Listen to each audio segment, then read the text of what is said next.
Focus है। हाँ, तो वेव एसएचएम में 4 अलग अलग चैप्टर्स हो जाने की वजह से बहुत दिक्कत है बच्चों। क्वेश्चंस उतना आसान नहीं है, खासकर जेईई मेंस का क्वेश्चन इस चैप्टर से बनाना थोड़ा सा मुश्किल है, क्योंकि 4 चैप्टर है और चारों खुद में एक कंप्लीट चैप्टर है, 4 टॉपिक नहीं है, छोटा छोटा 4 टॉपिक पढ़ लो क्वेश्चन बन जाएगा। तो 2-3 क्लास में हम लोग न्यूमेरिकल्स करने का ट्राई करते हैं। ये क्वेश्चन है जेईई मेंस 2020 का, जेईई मेंस 2020, और ज्यादातर क्वेश्चन प्रीवियस ईयर ही करेंगे। और जो न्यूमेरिकल इस सेक्शन में आपको ना मिले इंपॉर्टेंट क्वेश्चन में, वो पहले से जो मैं पढ़ा रहा हूँ उसमें मिल जाएगा। ऐसा नहीं कि अभी न्यूमेरिकल का क्लास चल रहा है, पढ़ाते समय भी बीच बीच में न्यूमेरिकल हुआ है ना भाई, डॉपलर का हुआ है, एसएचएम का हुआ, वेव मोशन का हुआ है। ऐसा मत देख लेना कि इसमें न्यूमेरिकल नहीं मिला तो नहीं मिला, वो दूसरे जगह से मिल जाएगा। बाकी क्वेश्चन नंबर 1 जेईई मेंस 2020 का क्या कह रहा है आप देख लो। A block of mass m है attached to a massless spring is performing oscillatory motion. के नीचे लाइन खींचो,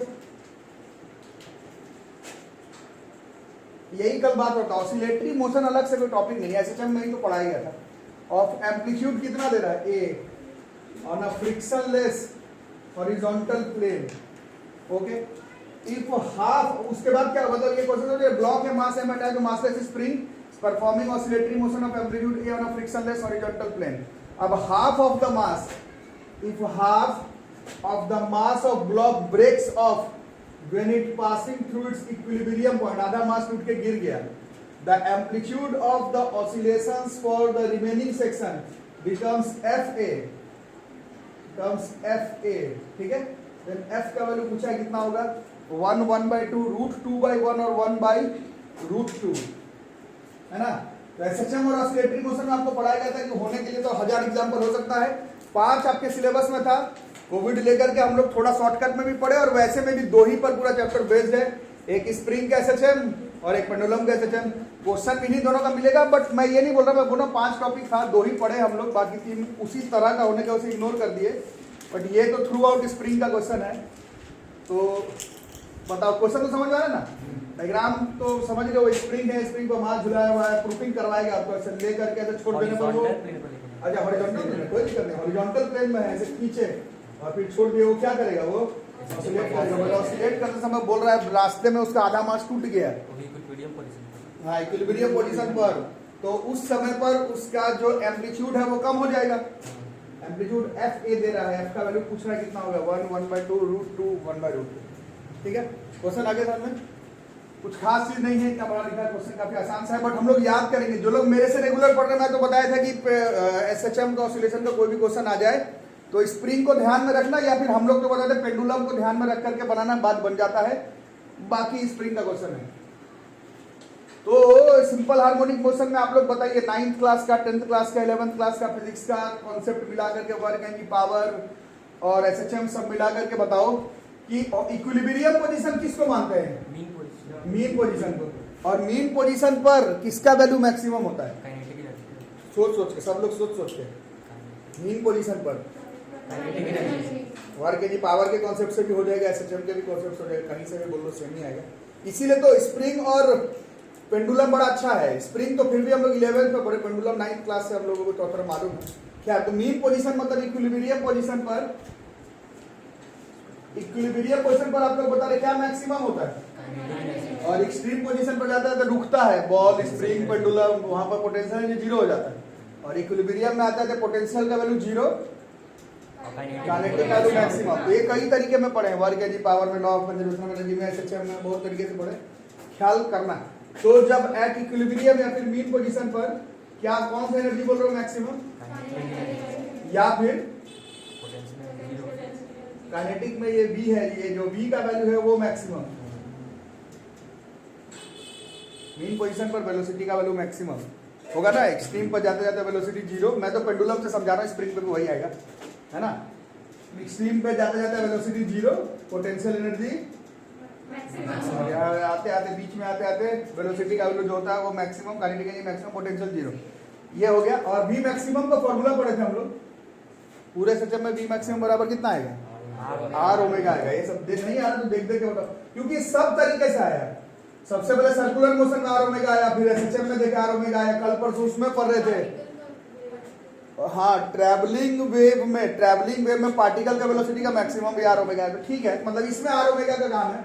आर का नाम ए दिया हुआ है, तो अपने से तो आर ओमेगा नहीं कर सकते, तो ए ओमेगा। ये मीन पोजीशन पर वेलोसिटी का वैल्यू मैक्सिमम होता है और उसका वैल्यू जो होता है वो ए ओमेगा होता है।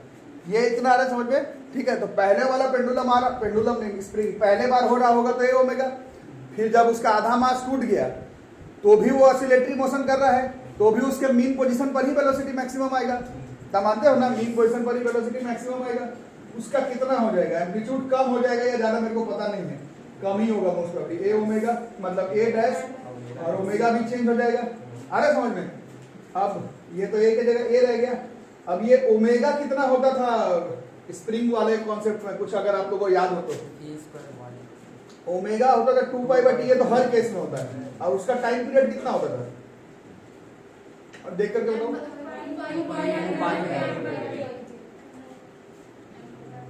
ये था ना,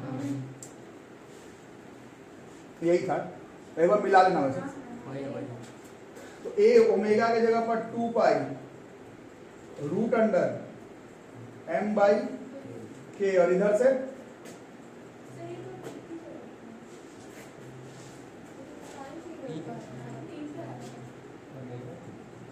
ओ सॉरी, हाँ ठीक है,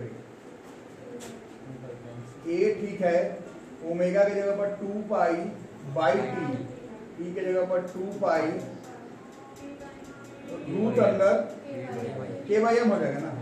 इधर एम्पलीट्यूड हुआ कम गया, क्या था 2π, फिर 2π√,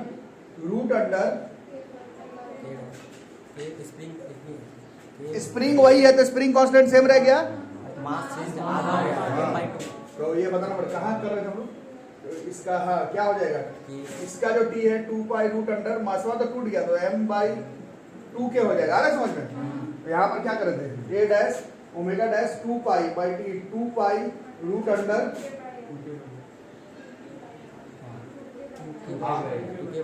ये बोलो आगे समझ में। और ये मीन पोजीशन पर है, ये मैक्सिमम वेलोसिटी ए ओमेगा, चाहे ए डैश ओमेगा डैश इससे मैं बाकी खत्म है लगता है, 2π ये सब खत्म से √m खत्म हो जाएगा।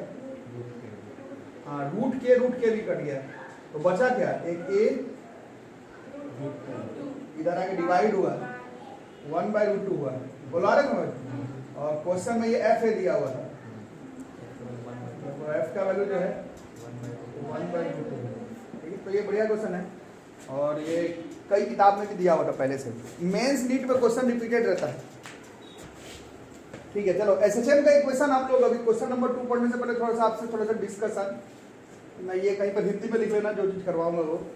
एसएचएम का इक्वेशन एकदम आज से 1-1.5 महीना पहले पढ़े थे। क्या था इक्वेशन, क्या था, सिंपल हार्मोनिक मोशन को रिप्रेजेंट करने वाला इक्वेशन आया था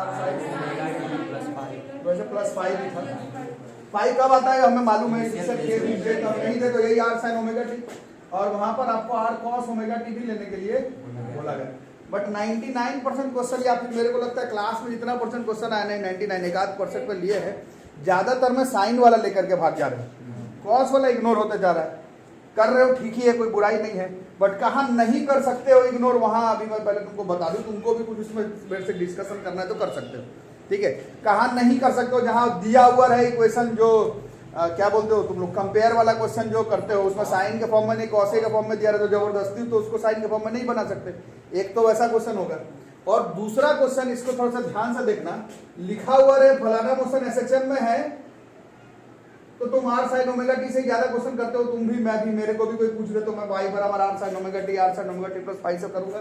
बट अगर क्वेश्चन में लिखा हुआ रहे कि पार्टिकल एसएचएम में है and it starts from rest, मान लो ये लिखा हुआ है इट स्टार्ट्स फ्रॉम रेस्ट, ये अगर मेंशन क्या है, पिन पॉइंट क्या है, तो अब हम लोग थोड़ा सा मैथमेटिकली सोचते हैं। मैं तो पढ़ते पढ़ाते समय यही किसी का कुछ नहीं आया तो पेंडुलम को ध्यान में रखो, एसएचएम ऑसिलेशन वेव का क्वेश्चन है, वेव मोशन में नहीं, एसएचएम ऑसिलेशन में है ना। तो अभी पिछला क्वेश्चन में भी तुम लोग बताए थे, मान लो पेंडुलम को ही ध्यान में रखते हैं, अभी आप ही लोग बताए गए ये यहाँ पर एक्सट्रीम पोजीशन में है, एक्सट्रीम पोजीशन यहाँ पर है, मतलब ये इसका maximum displacement from mean position है, फिर ये यहाँ पर आया, फिर ये यहाँ पर आया। ठीक है, अभी आप लोग पिछले क्वेश्चन में खुद बताए हैं पिछले क्वेश्चन में आप लोग खुद बताए हैं कि ये जब एक्सट्रीम पोजीशन पे है तो पोटेंशियल छोड़ो, v का बात आप लोग बता रहे थे, यहाँ पर v की वैल्यू जो है वो 0 थी और यहाँ पर आते आते v का वैल्यू जो है वो मैक्सिमम है। तो स्टार्टिंग फ्रॉम रेस्ट हम लोग 9th क्लास में पहली बार मोशन चैप्टर में पढ़े थे। ऐसे मोशन छोड़ो, स्टार्टिंग फ्रॉम रेस्ट में क्या जीरो लेते हो? u0 लेते हो ना? अरे अच्छे समझ लेना, फिर बाद में ये सब छोटा छोटा चीज के लिए ट्यूशन आना पड़ता है, बाकी चीज तो किताब में भी दिया हुआ है ना। छोटी छोटी बात यही से एग्जाम्स निकलेगा, बाकी प्रूफिंग तो किताब में भी दिया हुआ। तो स्टार्टिंग फ्रॉम रेस्ट में 9th क्लास में पहली बार आप लोग को पढ़ाएगा, कोई भी न्यूमेरिकल में स्टार्टिंग फ्रॉम रेस्ट में u0 करते हो, उसको एसएचएम से अगर कनेक्ट करें तो यहाँ पर आप ही लोग बता रहे कि इस पॉइंट पर v0 है और इस पॉइंट पर v का वैल्यू मैक्सिमम है। अभी फिर कुछ देर पहले खुद ही बताया इक्विलिब्रियम पोजीशन आप इसको लेते हैं मीन पोजीशन को, अभी बोले हो तुम खुद बोले इक्विलिब्रियम पोजीशन मीन पोजीशन, वहां पर v का वैल्यू जो है वो मैक्सिमम ले, तो पिछला क्वेश्चन बनाए भी इसी डेटा पर हो। तो लेकिन यहाँ पर तो v का वैल्यू मैक्सिमम होने का मतलब ये यहाँ से स्टार्ट नहीं हुआ वो क्वेश्चन, क्योंकि स्टार्टिंग पे तो छोटे क्लास में आपको पढ़ाया गया स्टार्टिंग फ्रॉम रेस्ट पे u0 लेते हो, मतलब वो मोशन ऑटोमेटिकली कहाँ से स्टार्ट हो जाएगा? यहाँ से। अभी क्या बताया, जैसे कुछ नहीं दिया हुआ है तो r sin ओमेगा t से तुम भी बनाओगे मैं भी बनाऊंगा, कंपलसरी है। तुम मेरे से कोई क्वेश्चन पूछो मैं पहले r sin ओमेगा t से बताऊंगा। दो तरह के क्वेश्चन में नहीं कर सकते, एक तो पहले से पिन पॉइंटेड होगी इसका जो इक्वेशन है वो कॉस के फंक्शन को सेटिस्फाई करा, तो जबरदस्ती तो उसको साइन में लेके नहीं बना लोगे। दूसरा अगर एसएचएम का क्वेश्चन हो, स्टार्टिंग फ्रॉम रेस्ट का बात हो, स्टार्ट ही रेस्ट से कर रहा है, स्टार्ट रेस्ट से करने का मतलब u का वैल्यू 0 हुआ, u का वैल्यू 0 यहाँ पर एक्सट्रीम पोजीशन पे यहाँ पर नहीं है, इतना मानते हो? अब यहाँ पर खुद देखना, मतलब ये हो गया पॉइंट कहाँ पर, this is starting from rest वाला पॉइंट, ठीक है। और यहाँ पर देखो y बराबर r sin ओमेगा t है, ये 90% को 99% क्वेश्चन में ये यूज करते हैं, इसमें t का वैल्यू 0 पुट कर दो, t 0 पुट कर दिए तो ये y का वैल्यू कितना हो गया? ये 0 हो गया। मतलब बोलो बैठने का कुछ नहीं मिलेगा, इसका मतलब क्या हुआ, टाइम 0 पर y0 मतलब डिस्प्लेसमेंट फ्रॉम मीन पोजीशन 0 हो गया, बट तुम्हारा डिस्प्लेसमेंट फ्रॉम मीन पोजीशन 0 नहीं है, तुम मैक्सिमम वाले पोजीशन से बात बता रहे हो, तो ऐसा क्वेश्चन में तो गलत हो जाएगा। फिर से बता दूं क्या आया समझ में, क्या समझेगी? कहीं पर एसएचएम का क्वेश्चन हो और पिन पॉइंट किया हुआ कि स्टार्टिंग फ्रॉम रेस्ट से क्वेश्चन शुरू हो रहा है, तो क्वेश्चन एक्चुअली में यहाँ से शुरू हो रहा है, मतलब एक्सट्रीम पोजीशन से, और एक्सट्रीम पोजीशन तो y बराबर r sin ओमेगा t काम नहीं कर रहा मैथमेटिकली। स्टार्ट मतलब t0 तो y0 हो गया, यहाँ y0 नहीं है, यहाँ पर तो y तो मैक्सिमम है। मतलब अगर ध्यान से सोचोगे तो इस इक्वेशन पे सेट करके देखो, y बराबर r cos ओमेगा t में t0 cos 0 का वैल्यू 1 होता है, ये पूरा जो है इसका मैक्सिमम वैल्यू अगर 1 हो गया तो y का वैल्यू किसके बराबर हो गया? एम्पलीट्यूड के बराबर। y एम्पलीट्यूड किसको कहते हैं? Maximum displacement from mean position. Maximum displacement from mean position equilibrium point पर नहीं, एक्सट्रीम पोजीशन पर आता है। किसी क्वेश्चन पर ऐसा लिखा हुआ रहे कि फलाना एसएचएम में है और इसमें पिन पॉइंट किया रहे कि वो स्टार्टिंग फ्रॉम रेस्ट है, तो फटाफट उसमें r sin ओमेगा t मत बैठा देना। उसमें अगर वो बोल रहा है कि उसका काम है मैथमेटिकल डेटा का काम है, इस पर बैठाओगे कंफर्म गलत आंसर आ जाएगा।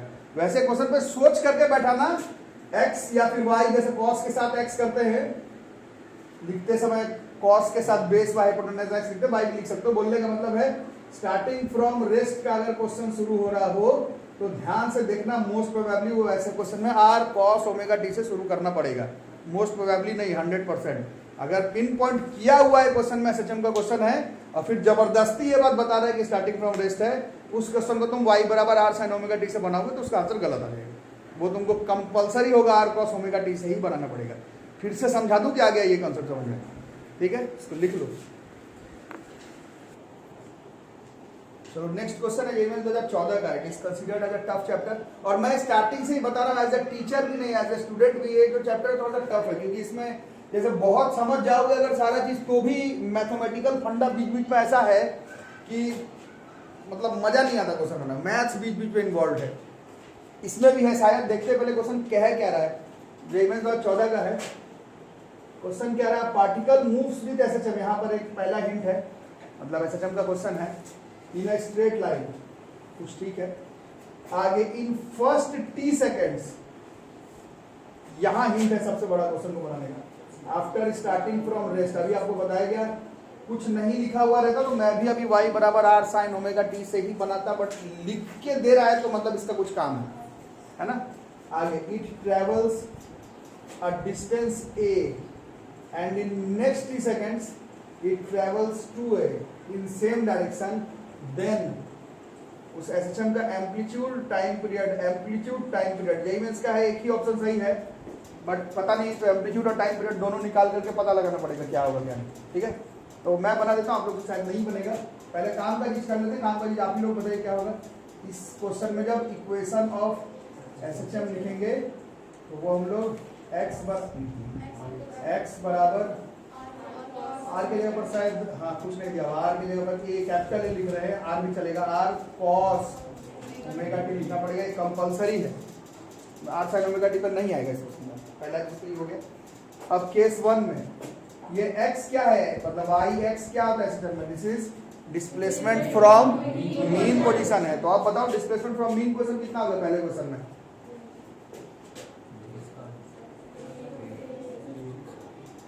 बताओ सोच के बताओ, क्योंकि इसका काम है। कितना लिख रहा है, टी सेकंड में कितना गया, किससे कितना है उनका maximum displacement from mean position कितना ले चुके हो तुम, ए ले चुके हो और ये एक गया है। हाँ तो ये समझे, x बराबर जो है क्वेश्चन में a माइनस स्मॉल ए होगा। ये समझ में आई बात, a नहीं ले सकते हो तो मतलब स्मॉल ए नहीं ले पाते, क्योंकि अगर तुम लिख रहे हो x बराबर स्मॉल ए, इसका मतलब तुम मान रहे हो कि वो मीन पोजीशन से डिस्प्लेस किया, लेकिन तुम माने ही हो x बराबर a cos ओमेगा t, ये मीन पोजीशन से नहीं होता, ये एक्सट्रीम पोजीशन से होता है ये वाला इक्वेशन। यही पेज है, समझ में आ रहा है, फिर से बता दूं, है ना। पहला चीज इसमें ए साइन ओमेगा टी से नहीं बनता, कुछ को लगेगा कि शायद ए साइन ओमेगा टी से बनाते हैं और x के जगह पर a पुट कर देते, स्मॉल ए आ जाएगा, नहीं आएगा। पहली बात तो इसमें x बराबर a cos ओमेगा टी लेना पड़ेगा और displacement from mean position a minus a हो जाएगा। क्लियर है, ठीक है। बाकी है क्या है, this is a cos omega को ओमेगा रहने पर फायदा नहीं है लग रहा है, खैर अभी ओमेगा लिखते हैं, और इस t का नाम शायद पहले t ही दिया हुआ था। केस 1 में ये हो जाएगा, वैसे ही केस 2 में कितना हो जाएगा, a minus is equal to 2t होगा। नेक्स्ट टी सेकंड, और ये पूरा इक्वेशन शुरुआत से ही ना देख रहे हो, this is cos 2 omega T. बोलो कोई दिक्कत, ठीक है। अब हम लोग क्या करेंगे, अब थोड़ा सा मैथ्स इन्वॉल्व है, तो नॉन मैथ्स वाले लोग को भी ये फॉर्मूला मालूम होगा, नहीं मालूम होगा तो लिखना। मैथ वाले लोग बताओ यार क्या था, 1 minus cos 2x, this is 2 cos square x था ना, हाँ क्या था, हाँ 1 minus cos 2x is 2 sin square x, और 1 plus cos 2x 2 cos square x। Non maths वाले लोग लिख लेना, इसका काम पड़ता है बहुत। 1 माइनस cos 2x बराबर 2 sin स्क्वायर x होता है, 1 प्लस cos 2x बराबर 2 cos स्क्वायर x होता है। इससे cos 2x बराबर कितना हो गया, cos 2x बराबर कितना हो गया, cos 2x बराबर हो गया 2 cos स्क्वायर x, तो cos 2 वीडियो मारा पूरा, x के जगह पर ओमेगा टी कर देते, तो cos 2 ओमेगा टी बराबर कितना हो जाएगा, 2 cos square omega T minus 1। आ रहा है मैथमेटिकली समझ में, cos 2x बराबर 2 cos स्क्वायर x माइनस 1, तो cos 2x के जगह पर ओमेगा टी पुट किए 2 cos square omega T minus 1, ये चलेगा, ठीक है, समझ आ रहा है। और बस यही करना है, तो cos 2 ओमेगा टी, ये इसके जगह पर cos 2 ओमेगा टी कितना हो गया, cos 2 ओमेगा टी बराबर बोलो cos 2 ओमेगा टी यहाँ से है, इस cos 2 omega T is a minus 2a by a। आ रहा समझ, यहाँ पर इस फॉर्मूला को पुट कर, इस पूरा फॉर्मूला को ही मैनिपुलेट किया जा रहा है, 2 cos स्क्वायर, तो 2 cos स्क्वायर ओमेगा टी, ये रहा cos ओमेगा टी, ये है a minus a by a का स्क्वायर। ये स्टेप आया समझ में, फिर से बता दूं, अभी -1 भी बाकी है शायद, -1, ठीक है। ओके, एक बार देख लेते हैं क्या क्या किए। हाँ ये वाले फॉर्मूला को, ये फॉर्मूला, इस फॉर्मूला को देखना, इसी को मैनिपुलेट कर रहे हैं। cos 2 ओमेगा टी के जगह पर, cos 2 ओमेगा टी के जगह पर a minus 2a by a कर दिया गया, फिर 2 के जगह 2, फिर cos स्क्वायर ओमेगा टी है, मतलब cos ओमेगा टी निकालो, उसका स्क्वायर करो, cos ओमेगा टी यहाँ पर है, ये a minus a by a का स्क्वायर -1, ये रहा -1। बोलो कोई दिक्कत, इससे आप मैथमेटिकल है, देखो वीडियो में कहाँ तक आएगा, मतलब देख लो, आ रहा है। चलो तो मैथ्स वाला, इतना मैथ्स पे a माइनस b कॉलम का सबको आता है, a स्क्वायर माइनस 2a, सीधा एलसीएम लो, ए स्क्वायर होगा ना, श्योर ना? ये सही बताओ ना, गलत बोलो। ये सही है ना? Cross multiply A square minus 2a 2a square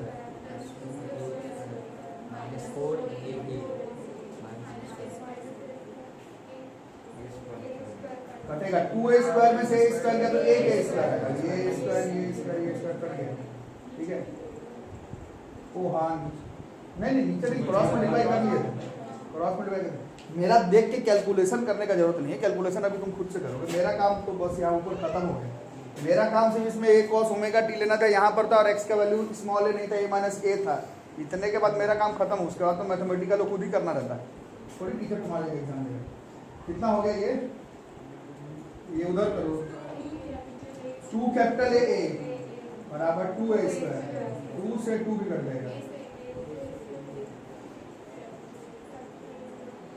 और a इक्वल टू a आ गया। एम्पलीट्यूड 3a कह रहा है, एम्पलीट्यूड 4a कह रहा है, तो एम्पलीट्यूड वाला तो ऐसे ही गलत हो गया। इसका एम्पलीट्यूड बराबर 2a आया, अपना कहीं काटने उठने में गलती हुआ क्या?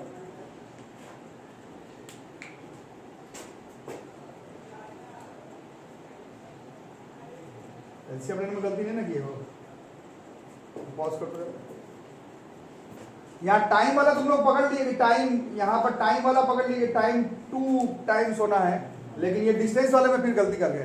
पहले a किया था, नेक्स्ट t सेकंड में और 2a किया था, तो शुरुआत से जब इक्वेशन कर रहे हो तो वो 3a होगा। टाइम वाला पकड़ लिए तुम लोग कि 2t था यहाँ पर, t और फिर t शुरुआत से करने पर 2t हुआ, तो डिस्टेंस जो a चल रहा था फिर 2a, लेकिन तुम तो शुरू से बना रहे तो 3a होगा। ये मिस कर गया, मैं भी मिस कर गया। तो कहाँ पर हुआ फिर a माइनस क्या हो जाएगा, ये a माइनस, ठीक है। उसके बाद तो ठीक इधर cos 2 ओमेगा t की जगह पर a माइनस बाई a, दिक्कत नहीं है, यही ना। फिर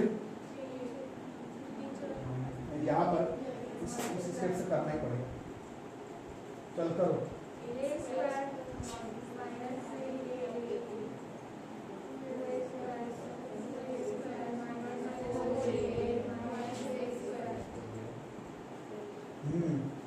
अब ए नहीं ना, बस ए बराबर 2a स्क्वायर, एम्पलीट्यूड बराबर, तो ये भी नहीं है, ये भी नहीं है। अब इन दोनों में से कहीं पर आ जाएगा। टाइम पीरियड निकाला जाए, कैपिटल टी निकालना है, कैपिटल टी निकालना है, तो देयरफॉर इक्वेशन 1 बिकम्स, इक्वेशन 1 को थोड़ा ठीक करो। कितना है? इक्वेशन 1 है a माइनस a बराबर कैपिटल A cos ओमेगा की जगह 2 pi by t into T. अरे समझे ना। फिर a की जगह पर 2a किए हो, अभी 2a माइनस a की जगह पर फिर 2a cos। अच्छा, इस पर पहले भी बात हो चुका है, ये साथ में होता है, अलग नहीं, फिर गलत आंसर आ जाएगा। अरे समझे ना। ये कितना हो गया, a बराबर 2a cos 2 pi by T, ठीक है। ये दोनों कट गया, ये वीडियो में आ रहा है पूरा, देखो तो इधर लिखने पर आ जाएगा।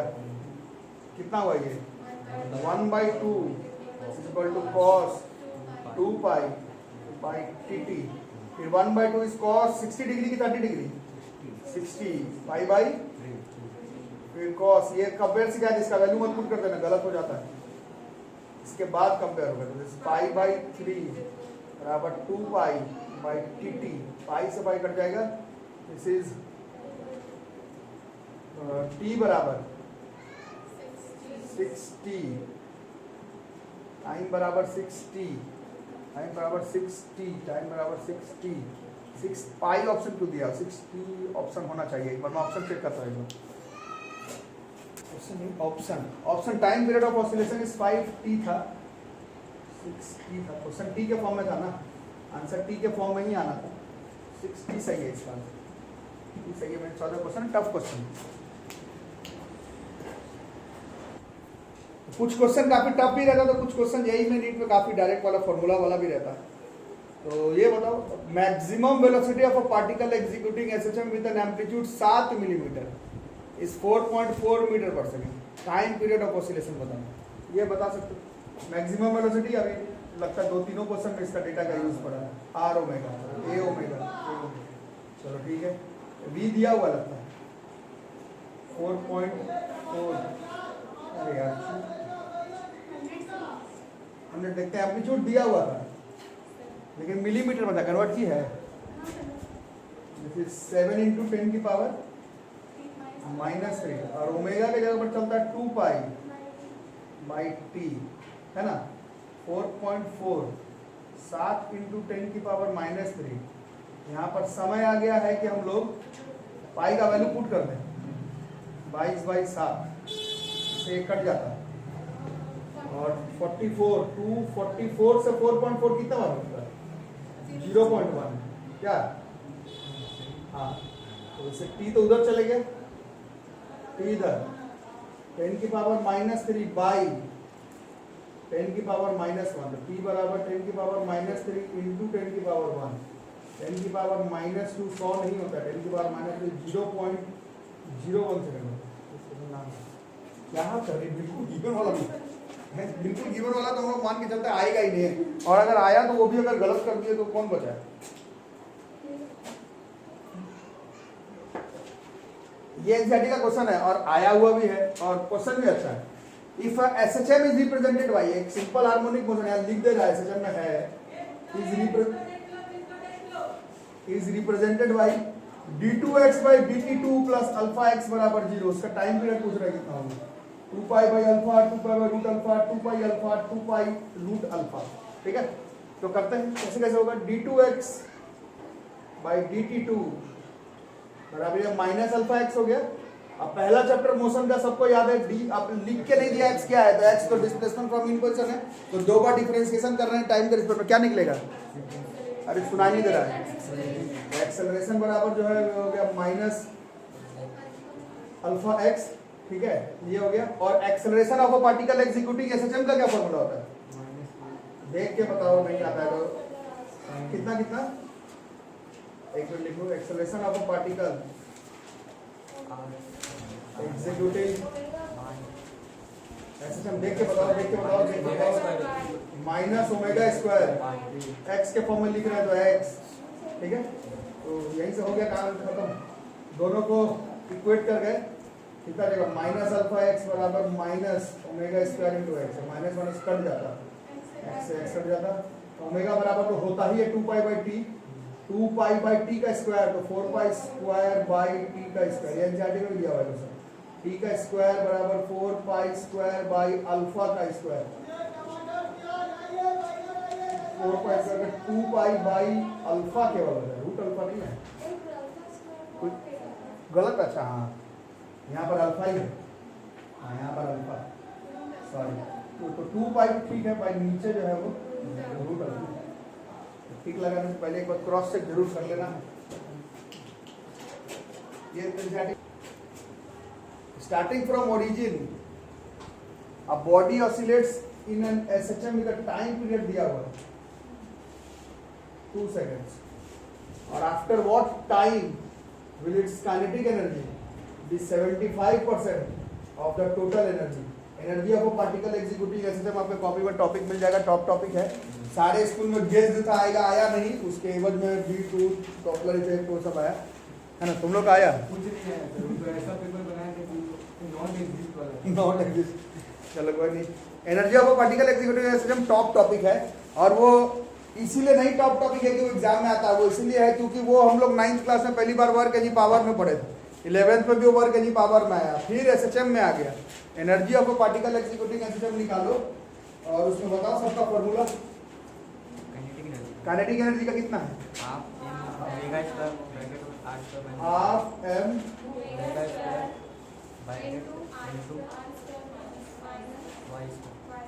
ये एट एनी पॉइंट का है ना। हाँ ठीक है, और टोटल एनर्जी का क्या है?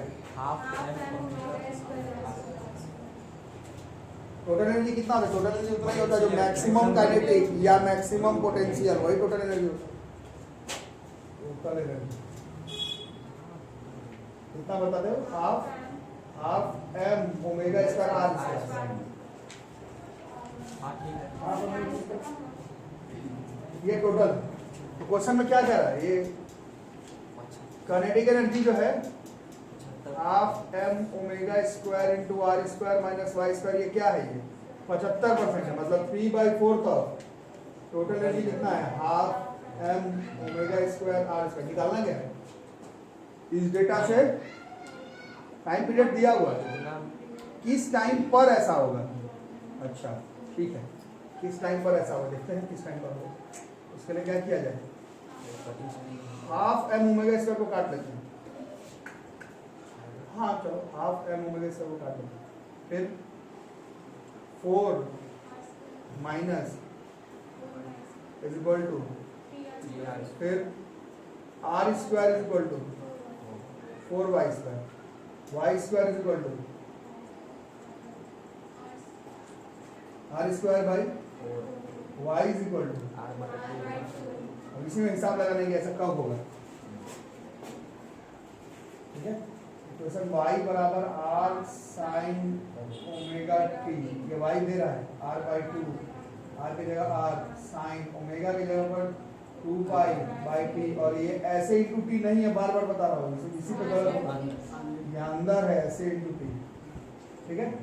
r कट गया 1/2 साइन 2 पाई बाई क्या, ये टी दिया हुआ था 2, और ये टी साथ में है ना। अब 1/2 इज इक्वल टू, ये साइन कितना हो गया वो, हाँ साइन पाई टी, इसको वही गलती मत करना, पाई की जगह वैल्यू पुट करती है सब खत्म हो जाएगा। अब 1/2 साइन 630 पाई बाई 6, अब कंपेयर कर सकते हैं, पाई बाई 6 बराबर पाई टी, टी बराबर कितना हो गया 1/6।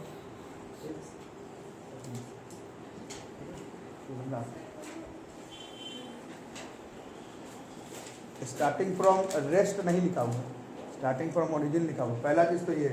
दूसरा चीज बताता हूँ, इसमें Q R cos omega T नहीं लिए, उसका कारण बता देता हूँ। एक तो स्टार्टिंग फ्रॉम रेस्ट वर्ड लिखा हुआ नहीं है, फिर यहीं पर घूम फिर के फिजिक्स में प्रूफिंग का काम पड़ता है ना। बात में बार बार बता रहा हूँ, प्रूफिंग का रटने का काम नहीं है, क्योंकि अब तुम्हारा स्कूल एग्जाम खत्म हो गया, बट प्रूफिंग जो लोग किए हो गए, ये फॉर्मूला का डिराइव आपके कॉपी में होगा, देख लो। इस फॉर्मूला का डिराइव करते समय पहला इक्वेशन में देखो किसका यूज किया हो, what you have used to derive this formula, आप अपने कॉपी में देख सकते हैं किसका यूज किया हुआ है। हाँ ओमेगा स्क्वायर वाई, और मतलब ये जो मेजर इक्वेशन पर डिराइव किए हुए हो, मतलब जो भी प्रूफिंग हुआ है वो मेजर टॉपिक पर डिराइव किया गया, मेजर स्टार्टिंग से वाई बराबर आर साइन ओमेगा टी को ही लेकर के चले। तुम्हारा ये जो फॉर्मूला डेरिवेशन है वो आर साइन ओमेगा टी पर बेस्ड था एक्चुअली में, ठीक है। और बाकी मैं तो बता रहा इसमें कहीं पर भी लिखा हुआ नहीं था कि ये स्टार्टिंग फ्रॉम रेस्ट ऐसा कहीं नहीं लिखा हुआ है, स्टार्टिंग फ्रॉम ओरिजिन वर्ड लिखा हुआ है, तो आर साइन ओमेगा टी ही लेकर के करना पड़ेगा।